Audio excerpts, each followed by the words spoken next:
وہ مکالمہ ہوگا جو سورہ مائدہ آیات نمبر 116 اور 117 میں مذکور ہے۔ اب سوال پیدا ہوتا ہے کہ اگر عیسیٰ علیہ السلام اب تک زندہ موجود ہیں اور وہی ایک بار پھر قیامت سے پہلے دوبارہ دنیا میں آ کر اپنی امت سے شرک کا خاتمہ کریں گے، تو پھر کیوں کر وہ قیامت کے دن اللہ تعالیٰ کے روبرو اپنی امت میں شرک کی موجودگی سے لاعلمی کا اظہار کریں گے؟ صرف یہی نہیں بلکہ ایک اور اہم سوال بھی پیدا ہوتا ہے، اور وہ یہ کہ جب قیامت کے دن عیسیٰ علیہ السلام سے ان کی امت میں شرک کے متعلق سوال کیا جائے گا تو وہ جواب میں کیوں کر اپنے اس آمد ثانی کا ذکر نہ کریں گے کہ جس میں غیر احمدی علماء کے عقائد کے مطابق انہوں نے اپنی امت میں شرک کے خلاف غیر معمولی جہاد کرنا ہے، اور جہاد بھی ایسا کہ ایک بھی مشرک باقی نہ رہے اور کلیتاً دنیا میں توحید قائم ہو جائے۔ ایسا عظیم الشان واقعہ رونما ہو جو اس سے پہلے دنیا میں کبھی ظہور پذیر نہ ہوا ہو، کہ ایک نبی نے کل دنیا کی آبادی کو اپنی زندگی میں مواحد بنا لیا ہو، اور جب قیامت کے دن اس سے اس کی امت میں شرک کے متعلق سوال کیا جائے تو وہ اپنی اس بے نظیر اور بے مثل جد و جہد کا ذکر تک نہ کرے، اس کو ذکر کے قابل تک نہ سمجھے، جبکہ دوسری جانب وہی نبی اپنی آمد اول میں اپنی اس توقع سے پہلے جو مولویوں کے نزدیک ان کا جسم سمیت آسمان پر اٹھائے جانا ہے، توحید کے لیے کی گئی کوششوں کا ذکر ضروری سمجھے، ان کوششوں کا ذکر کہ جن کے نتیجے میں محض چند افراد ان پر ایمان لائے اور وہ ان چند افراد میں توحید قائم کر پائے۔ مولویوں کے نزدیک ایک نبی کی فراست ایسی غیر معقول ہو تو ہو، مگر کوئی ادنا سے ادنا فہم رکھنے والا بھی اگر وہ واقعی غور فکر سے کام لے تو وہ کبھی ایسے غیر معقول عقائد تسلیم نہیں کر سکتا۔ سورہ مائدہ کی مذکورہ آیت میں آنے والے لفظ تبخیر کی تفصیلی بحث اگر موقع آیا تو آگے آئے گی، مگر یہاں ایک اور ذکر کرنا میں ضروری سمجھتا ہوں، اور وہ یہ کہ بخاری شریف کی حدیث میں آتا ہے کہ حضرت صلی اللہ علیہ وسلم نے فرمایا کہ قیامت کے دن آپ کے ساتھ بھی ایسا ہی معاملہ پیش آئے گا، آپ سے بھی آپ کی امت کے بگاڑ کے متعلق سوال کیا جائے گا، اور آپ بھی بین ہی وہی جواب دیں گے جو کہ سورہ مائدہ میں حضرت عیسیٰ علیہ السلام کی طرف منسوب ہے، یعنی یہ کہ میں جب تک ان میں رہا، یعنی اپنی امت میں رہا، اس وقت تک ان پر نگراں تھا،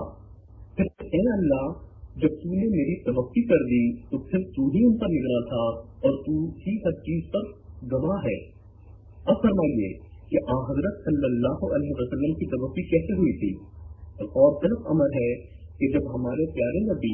صلی اللہ علیہ وسلم کی نسبت توقع کا لفظ آئے تو ان غیر احمدی علماء کے نزدیک اس کا یہ مفہوم ہو کہ آپ فوت ہو گئے،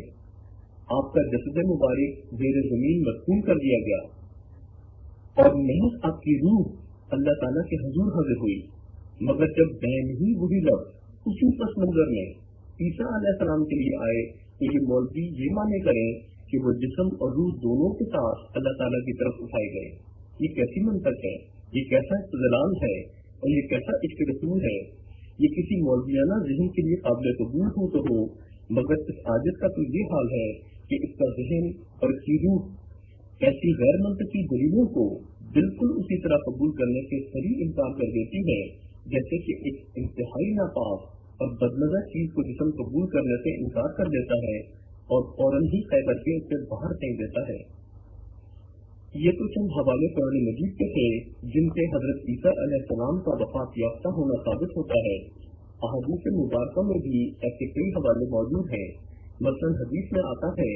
کہ عیسیٰ علیہ السلام 120 سال زندہ رہے۔ پھر تفسیر ابن کثیر میں روایت ہے کہ حضرت صلی اللہ علیہ وسلم نے فرمایا اگر موسیٰ اور عیسیٰ زندہ ہوتے تو وہ بھی میری پیروی پہ مجبور ہوتے۔ اسی طرح بخاری شریف کی حدیث میں آتا ہے کہ حضرت صلی اللہ علیہ وسلم نے معراج کی رات کشفاً عیسیٰ علیہ السلام کو گزشتہ تمام وفات یافتہ انبیاء کے ساتھ دیکھا، جس سے واضح اشارہ ملتا ہے کہ حضرت عیسیٰ بھی وفات پا چکے ہیں، ورنہ عالم ارواح میں کسی جسم انصری والے کا کیا زور؟ ایک عام سے فائدے کی بات ہے کہ جس قدر کسی کا دعویٰ قانون قدرت اور انسانی مشاہدے کے مخالف ہو، اسی قدر اسے اپنے دعوے کے ثبوت میں پختہ، غیر مبہم اور ناقابل تردید شواہد پیش کرنے پڑتے ہیں۔ مثلاً اگر کوئی یہ دعویٰ کرے کہ اس کی ملاقات ایک 2000 سالہ بوڑھے شخص سے ہوئی ہے تو آپ اندازہ کر سکتے ہیں کہ اسے اپنے اس دعوے کو ثابت کرنے کے لیے کس قدر ٹھوس، غیر مبہم اور ناقابل تردید شواہد پیش کرنے پڑیں گے۔ اس سادہ سے اصول کی روشنی میں اب ہم عیسیٰ علیہ السلام کے بجسم عنصری آسمان پر اٹھا دیے جانے اور وہاں 2000 سال سے بغیر کھائے پیے زندہ رہنے کے خلاف قانون قدرت اور خلاف عقل دعوے کا جائزہ لیتے ہیں۔ آپ سوچتے ہوں گے کہ شاید غیر احمدی علماء کی اپنی دانش میں ان کے پاس اس بارے میں قرآن مجید سے کوئی انتہائی ٹھوس، واضح اور ناقابل تردید دلائل موجود ہوں۔ تو آئیے دیکھتے ہیں کہ چوٹی کے غیر احمدی عالم دین مولانا مودودی صاحب اپنی زندگی بھر کی قرآن دانی کی روشنی میں اس بارے میں آخر کس نتیجے پر پہنچے۔ جناب مودودی صاحب لکھتے ہیں، قرآن مجید کے الفاظ سیدنا مسیح علیہ السلام کے جسداً آسمان پر اٹھا لیے جانے کی تصریح نہیں کرتے۔ رسائل و مسائل صفحہ نمبر 59، یعنی اس کے عام یا سادہ الفاظ میں مودودی صاحب یہ فرما رہے ہیں کہ قرآن مجید کے الفاظ سیدنا مسیح علیہ السلام کے جسم سمیت آسمان پر اٹھا لیے جانے کی وضاحت نہیں کرتے۔ لیجیے دعویٰ ایسا کہ اس کی ایک بھی مزید پوری انسانی تاریخ میں نہیں ملتی اور بنیاد اس کی بجائے ٹھوس قرآنی شواہد کے محض ظن، کنجکچر اور خیالی باتوں پر۔ کسی نے کیا خوب کہا ہے کہ ڈوبتے کو تنکے کا سہارا، مگر یہاں تو مولویوں کے پاس قرآن کریم کا دلیل کی صورت میں فراہم کردہ ایک چنتا بھی نہیں، تو پھر یہ کیوں نہ ڈوبے اور دوسروں کو کیوں نہ ڈبوئیں۔ اب رہا سورہ نساء آیت نمبر 158 کا حوالہ کہ جس میں عیسیٰ علیہ السلام کے لیے یہ الفاظ آتے ہیں کہ اللہ تعالیٰ نے انہیں اپنی طرف اٹھا لیا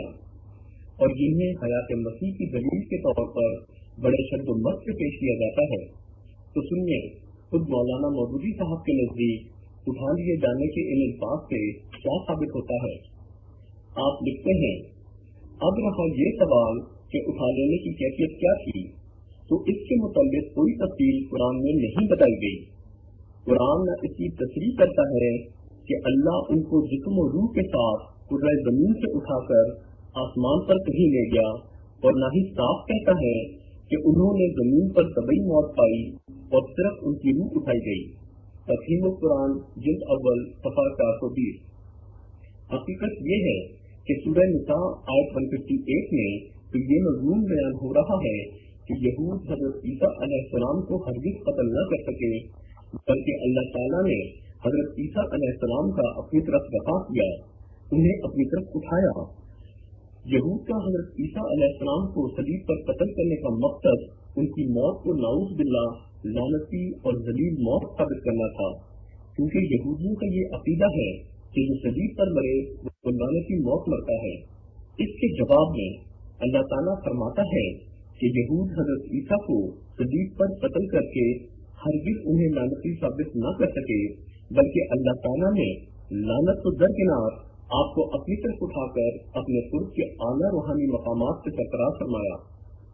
ایک اور ضروری نقطہ یہ ہے کہ اس آیت میں ہرگز یہ نہیں آیا کہ اللہ تعالیٰ نے انہیں جسم سمیت اپنی طرف اٹھا لیا، جیسا کہ غیر احمدی احباب عقیدہ رکھتے ہیں۔ سوال پیدا ہوتا ہے کہ کیا اللہ تعالیٰ بھی ہماری طرح کا کوئی محدود مادی جسم رکھتا ہے؟ کیا وہ بھی اسپیس یعنی مکان میں ہماری طرح محدود ہے؟ کیا مادی جسم کو اس کے قریب جانے کے لیے کسی خاص سمت میں سفر کرنا ہوگا؟ اگر ہاں تو وہ سمت کیا ہوگی؟ بعض مولوی کہیں گے کہ اللہ تو اوپر آسمانوں پر ہے، لہذا اس کی طرف جانے کے لیے آسمان کی سمت سفر کرنا ہوگا۔